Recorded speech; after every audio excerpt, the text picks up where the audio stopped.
Student, स्वागत है आपके अपने YouTube चैनल मंथन ऑनलाइन क्लासेस में। आज हम लोग फिर एक स्पेशल यूज के साथ उपस्थित हुए हैं, यानी कि जो आप लोगों ने अगर पिछली वीडियो मेरी देखी होगी तो उस वीडियो में हम लोगों ने किस चीज का इस्तेमाल पढ़ा था, हैव टू का।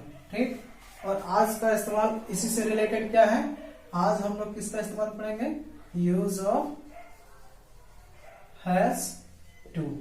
ठीक, आज हम लोग हैज टू का इस्तेमाल पढ़ेंगे।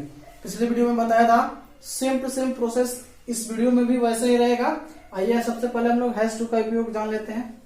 हैज टू को बताया था ना कि वाक्य के अंत में, यानी कि हैज टू या हैव टू का जो पहचान करना था, तो वाक्य के अंत में जो क्या हम लोगों को मिल रहा था, ना है, नी है, ने है, याद ऐसे कह सकते हैं, ना पढ़ता है, नी पढ़ती है आदि आप लोगों से बताए थे। ठीक, तो आज इसी का हम लोग रिवीजन करेंगे। पिछले वीडियो में हम लोगों ने पाया था कि हैव के साथ क्या जो प्रोनाउन जो प्लूरल होते हैं वो लगते हैं, जैसे कि आई, वी, यू, etc। इसी सब चीजों के बारे में हम लोगों ने अध्ययन किया था। आज हम लोग जो अध्ययन करने वाले हैं, किसका अध्ययन करने वाले हैं, हैज का। ठीक, तो हैज के साथ सिंगुलर जितने भी नंबर होते हैं वो आपके इस्तेमाल किए जाएंगे, या यूं कहा जाए जिससे एक आदमी का बोध होता है, जैसे ही, सी, इट, या कोई नाम हो इत्यादि चीजों के साथ हम लोग हैज का उपयोग करेंगे और इसके बारे में अध्ययन करेंगे। जैसे एक एग्जांपल हम लोग ले लेते हैं, जैसे कि राधा को खाना बनाना पड़ता है। हम लोगों ने एक एग्जांपल ले लिया, राधा को खाना बनाना पड़ता है। रूल आप लोगों को बताएं तो रूल जो पिछले बार हम लोगों ने रूल देखा था, रूल आपका वैसे ही सेम रहेगा, यानी कि यूं कहा जाए, आप यहाँ पे सब्जेक्ट लिखेंगे, सब्जेक्ट यानी कि सब्जेक्ट में आपका सिंगुलर नंबर कोई होगा तो ठीक है, नहीं तो ही, सी, इट, नेम आदि चीजें प्रयोग की जाएंगी। फिर उसके बाद से आप क्या लगा देंगे, हैज। फिर उसके बाद से यदि उस सेंटेंस में नॉट रहेगा तब आप उसका इस्तेमाल करेंगे, अन्यथा नहीं करेंगे। फिर उसके बाद से किसका इस्तेमाल करेंगे, टू का। फिर उसके बाद से ऑब्जेक्ट आपका आ जाएगा। ठीक, तो इसी रूल पे चलिए इसको हम लोग ट्रांसलेट करते हैं। इसमें जो सब्जेक्ट है वो आ गया है एक नाम यहां से दिया गया है, तो नाम हम लोग सबसे पहले लिख लेंगे। तो यहाँ पे हम लोगों ने नाम लिख दिया राधा। उसके बाद से हम लोग किस चीज का इस्तेमाल करेंगे, हैज का।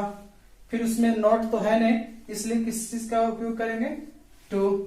फिर उसमें सॉरी यहाँ पे मैंने मिस्टेक किया, और यहाँ पे वर्ब का पहला रूप रहेगा, फिर उसके बाद से ऑब्जेक्ट आ जाएगा। ठीक, तो यहाँ पे वर्ब क्या हो जाएगा, इसमें है बनाने का, तो मेक ले लेंगे। फिर उसके बाद से जो अंत में बचेगा वो आपका हो जाएगा फूड। ठीक, तो ये हमारा बनाने का एक नियम हो गया। आइए जितने भी हैज टू के जितने भी रूल हैं, सबसे पहले रूल को समझ लें, फिर उसके बाद से एक एक एग्जाम्पल के तौर पे हम लोग सभी सेंटेंसेस को अध्ययन करेंगे।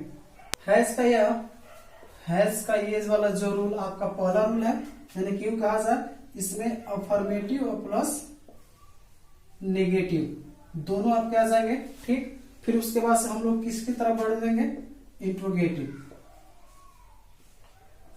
इसके बाद से हम लोग इंट्रोगेटिव जो होता है इसकी तरफ हम लोग बढ़ते हैं। इसका रूल देख लेते हैं। हम लोगों ने पिछले वीडियो में समझा था कि इंट्रोगेटिव दो तरह से बनाते हैं, यानी कि एक की शुरुआत किससे होती है, हेल्पिंग वर्ब से। ठीक, तो उसका रूल देखते हैं, सब्जेक्ट प्लस यदि इसमें नॉट इसमें भी रहेगा तो आप करेंगे, नहीं रहेगा तो आप इसका इस्तेमाल नहीं करेंगे। फिर उसके बाद से आपका टू हो जाएगा, प्लस फिर वर्ब का पहला रूल प्लस ऑब्जेक्ट, और लास्ट में आप किस चीज का इस्तेमाल कर देंगे, क्वेश्चन मार्क का। ठीक, इसका पहला रूल हो गया इंट्रोगेटिव वाला। इंट्रोगेटिव का दूसरा रूल अगर देखेंगे तो दूसरा रूल क्या हो जाएगा, जो WH वर्ड आते हैं वो। फिर उसके बाद से आप किस चीज का इस्तेमाल करेंगे, हैज का। फिर आप किस चीज का इस्तेमाल करेंगे, सब्जेक्ट का। फिर यही वाला आ जाएगा रूल, नोट रहेगा तो नोट लगाइएगा, अन्यथा मत लगाइएगा। ठीक, हो तब लिख दिए। फिर उसके बाद आपका किस चीज का आ जाएगा, टू का, फिर वर्ब का पहला रूप प्लस ऑब्जेक्ट, फिर लास्ट में आपका किस चीज का आ जाएगा, क्वेश्चन मार्क। आइए कुछ एग्जांपल के तौर पर हम लोग समझ लेते हैं कि इंट्रोगेटिव कैसे बनाते हैं। एक एग्जांपल ले लें, क्या महेश को कपड़े धोने पड़ते हैं, क्वेश्चन मार्क। ठीक, हम लोगों ने एक सेंटेंस लिया जिसमें हम लोग ये पहले रूल के अनुसार बनाएंगे। ठीक, क्योंकि इसमें जो क्वेश्चन पूछने वाला जो वर्ड है यानी कि हेल्पिंग वर्ब वाले कहा जाए कि जो क्वेश्चन पूछने वाला वर्ड है वो शुरू हो रहा है इसी से, तो पहले वाले रूल के अनुसार क्या लगाएंगे हम, हैज। फिर उसके बाद सब्जेक्ट, तो सब्जेक्ट इसमें नाम है, इसमें हम लोग नाम ले लेंगे महेश। ठीक, फिर इसमें सेंटेंस में नॉट तो है नहीं, तो नॉट का इस्तेमाल नहीं करेंगे, और नॉट रहता तो इसके ठीक बाद नॉट लग जाता। ठीक, फिर उसके बाद से हम लोग टू लेंगे, फिर वर्ब का पहला रूप, तो इसमें कौन सा काम हो रहा है, कपड़े धोने का, तो धोने का जो हो रहा है तो आपका हो जाएगा वॉश। ठीक, फिर उसके आगे बढ़ते हैं तो बाकी जो बच जाता है ऑब्जेक्ट यानी कि कपड़े, तो आप कपड़े का अंग्रेजी लिख देंगे। ठीक, और लास्ट में आप क्वेश्चन मार्क डाल देंगे। ठीक, अगर एक दूसरा एग्जांपल ले लें, यानी कि दूसरे रूल के अनुसार इसी तरह से बनाना है, थोड़ा सा डिफरेंट करके एक एग्जांपल देख लेते हैं। ये यूं कहा जाए, राधा को बर्तन क्यों